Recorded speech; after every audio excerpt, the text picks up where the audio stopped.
Hello students, this is Kamrul Hoda from Karim City College, Department of Computer Science।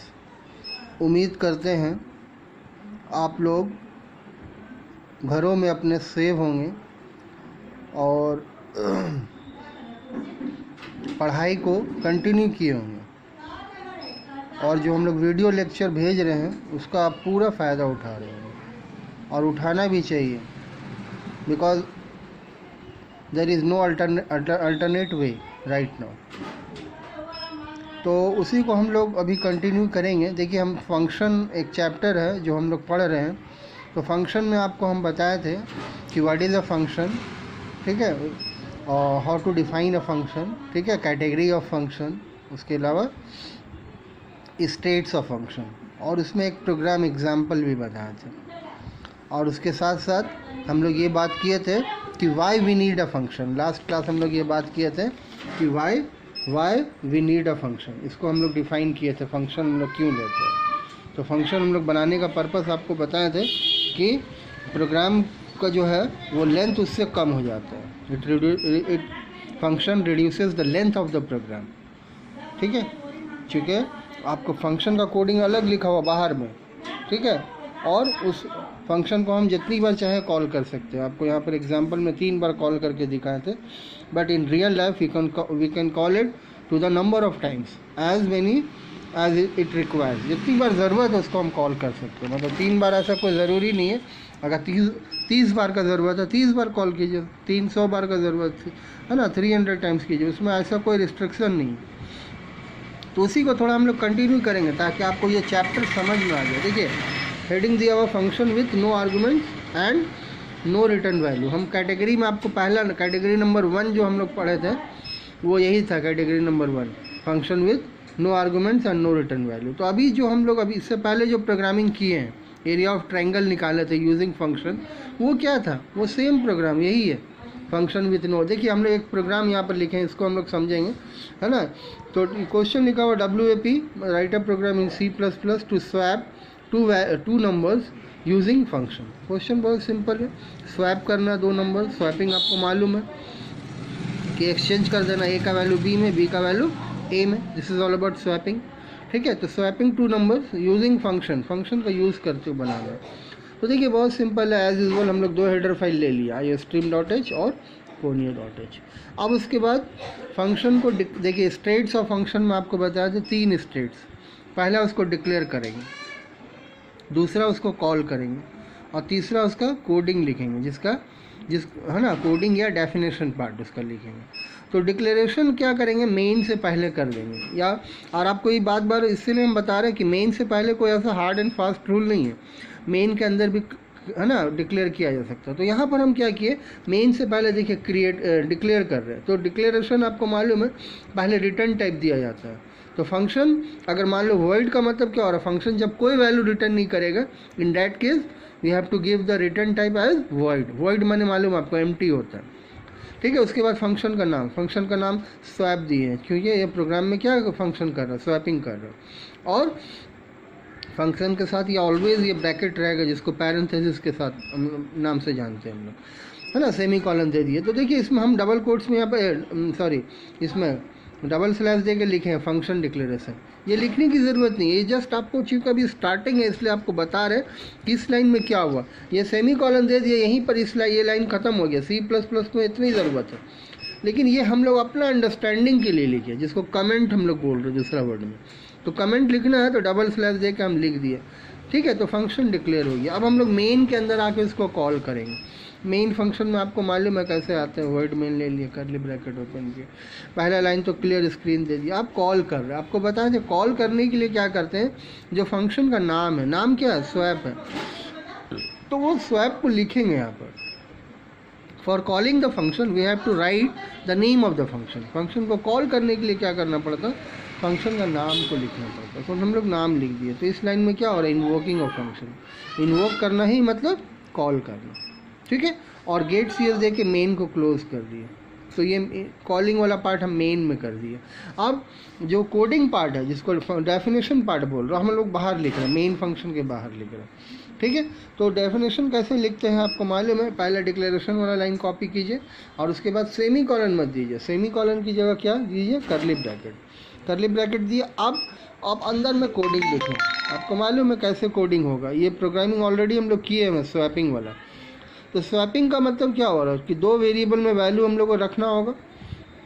तो हम लोग क्या किए यहाँ पर, 3 वेरिएबल क्रिएट किए, ए बी सी, ठीक है, तीनों टाइप क्या इंटीजर, और हम लोग इनपुट करा रहे क्या, ए और बी में इनपुट करा रहे हैं। तो इनपुट कैसे होता है, सी इन से, लेकिन इनपुट कराने से पहले सी आउट में क्या मैसेज दे रहा है, इंटर 2 नंबर्स, ठीक है ना, इंटर 2 नंबर्स, और सी इन ए और बी में इनपुट होगी। आपको मालूम है इनपुट करना मतलब क्या, वैल्यू आपको देना है लेकिन रन टाइम अभी नहीं, प्रोग्राम लिखते समय नहीं, है ना, इनपुट हो गया। अब क्या कर रहे हैं हम लोग, एक थर्ड वेरिएबल लिए हैं स्वैप करने के लिए। स्वैप आपको याद होगा कि आपको बताया थे कि जैसे मान लो ए है, ठीक है, ए में कोई वैल्यू है मान लो 2, बी है, बी में कोई वैल्यू है 3, तो हमको करना क्या, ए का वैल्यू को बी में ले जाना, बी का वैल्यू को ए में ले जाना, स्वैपिंग करना। तो इसके लिए हम लोग क्या कर रहे हैं, एक तीसरा वेरिएबल ले रहे हैं,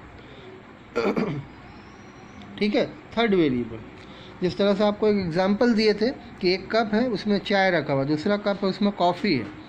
तो अगर मान लो आपको इसको एक्सचेंज करना है, जिस कप में चाय है उसमें कॉफ़ी डालना है, जिसमें कॉफ़ी है उसको उसमें चाय है, तो उसके लिए आपको क्या करना होगा, वी नीड अनदर कप, ठीक है, उसके हेल्प से हम लोग ये काम कर सकते हैं। इन द सेम वे यहाँ पर भी वही काम कर रहे हैं कि एक हम थर्ड वेरिएबल ले रहे हैं सी, ठीक है, और सी का हेल्प से ये काम करेंगे। तो वही यहाँ पर सी लिए हैं। अब देखो ये जो लाइन लिखा हुआ सी बराबर ए, मान लो अगर ए सी में, अगर सी बराबर ए का मतलब क्या हो रहा है, ए का वैल्यू कहाँ आ रहा है, सी में, तो ए का वैल्यू कहाँ आ रहा है, सी में। तो ए में अगर 2 है तो ये सी में 2 आ गया। आपको मालूम है ये कॉपी देता है, कॉपी दे दिया, मतलब ए का वैल्यू 2 है तो वो सी में आ गया, ठीक है। तो ए का वैल्यू हम सी में रख दिया। अब हम नेक्स्ट लाइन में क्या लिखे, ए बराबर बी, बी का वैल्यू कहाँ आ रहा है, ए में, बी का वैल्यू ए में आ रहा है, तो बी में 3 है तो वो ए में आ गया, तो यहाँ ए में 3 आ गया। ये लाइन क्लियर है। तो बी भी कॉपी दिया, मतलब बी में 3 है, ए में भी 3 आ गया। अब हम लोग को क्या करना, बी में ए का वैल्यू लाना, और ए का वैल्यू कहाँ रखा हुआ, सी में, इसलिए हम लिखे बी बराबर सी।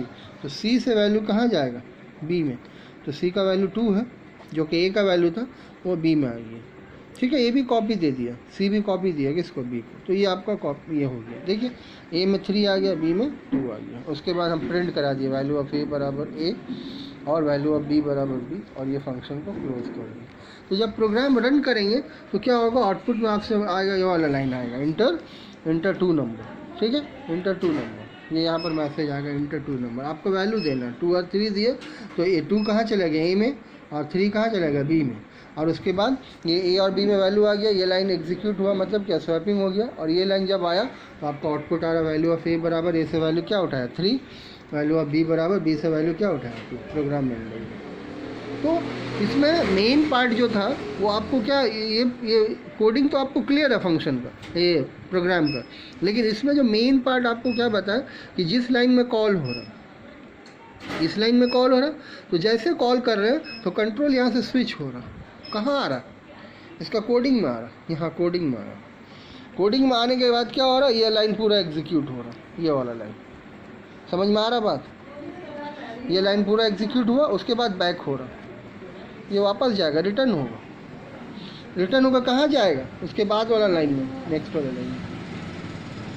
क्लियर है, ये आप समझिए। देखिए क्या हो रहा है, मतलब है कि जिस लाइन से जहाँ पर कॉल किए, कॉल कहाँ किए, मेन फंक्शन में। आपको लास्ट क्लास में बताया था कॉलिंग फंक्शन और कॉल्ड फंक्शन। जो फंक्शन के जिसके थ्रू कॉल कर रहे हो उसको कॉलिंग फंक्शन बोल रहे हो, ठीक है। मेन के थ्रू, मेन के अंदर कॉल हो रहा तो main is a calling function, और जिसको कॉल किया जा रहा है that is all about called function, ठीक है। तो जब हम कॉल किए तो कंट्रोल कहाँ आ गया, ये कॉल्ड फंक्शन का कोडिंग में आ गया, यहाँ पर आ गया, और ये कोडिंग अंदर वाला पार्ट पूरा एग्जीक्यूट हुआ, ये अंदर वाला कोड, ये अभी आपको है ना, ये वाला पूरा एग्जीक्यूट होने के बाद कंट्रोल फिर होने के बाद वापस जाएगा गेट से प्रोग्राम में। मतलब इसका समझने बताने का मतलब ये है कि मेन पहले लिखा हुआ, उसके बाद ये इसका कोडिंग लिखा हुआ, लेकिन ऐसा नहीं है। मेन में जिस लाइन में हम कॉल कर रहे हैं कंट्रोल वहाँ से स्विच कर,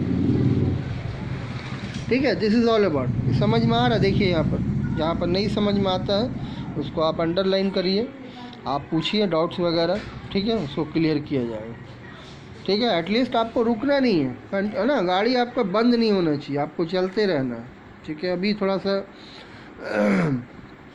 कोरोना एज है, ठीक है, जिसमें आपको बहुत बच के चलना है, ठीक है, लेकिन आपको काम करते रहना है, रुकना नहीं चाहिए, गाड़ी रुकना भी नहीं है आपको, ठीक है। और उम्मीद करते हैं हम लोग बहुत जल्द मिलेंगे, है ना, माहौल फिर आपका ठीक हो जाएगा इंशाअल्लाह। तो